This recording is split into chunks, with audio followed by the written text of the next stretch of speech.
Сәлем баршаңызға, менің каналыма қош келдіңіз. Бүгін тарыдан жасалған шайдың рецептісімен бөлісемін. Ең алдымен тарының пайдасын айта кетейін.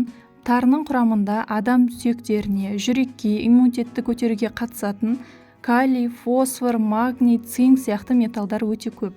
Тары адамды тоқ ұстайды және емдік қасиеттері де белгілі. Ол адамға күш-қуат береді, бауырдың жұмысын жақсартады. Қан қысымын реттейді және ішек-қарын жұмысын жақсартады. Тарыны жегенде аллергия бермейді, сондықтан рационымызға қосайық. Тары шайды әсіресе жас босанған аналар ішсе, сүтін көбейтеді.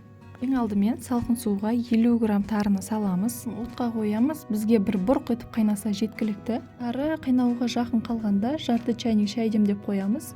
Шай демделіп, қарасы шығып тұру үшін. Жалпы базардан тары таңдағанда қуырылған тары таңдаған дұрыс. Мендегі қуырылған тары. Егер сізде қуырылмаған тары болса, қуырып алсаңыз болады. Міне біздің тарымыз қайнап шықты. Енді бұны блендерден өткізіп аламыз.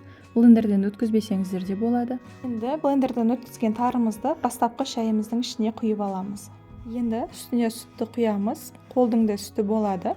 Енді шайымызды 3 қайтарып аламыз. Ішіндегі барлық қоспасы араласуы үшін.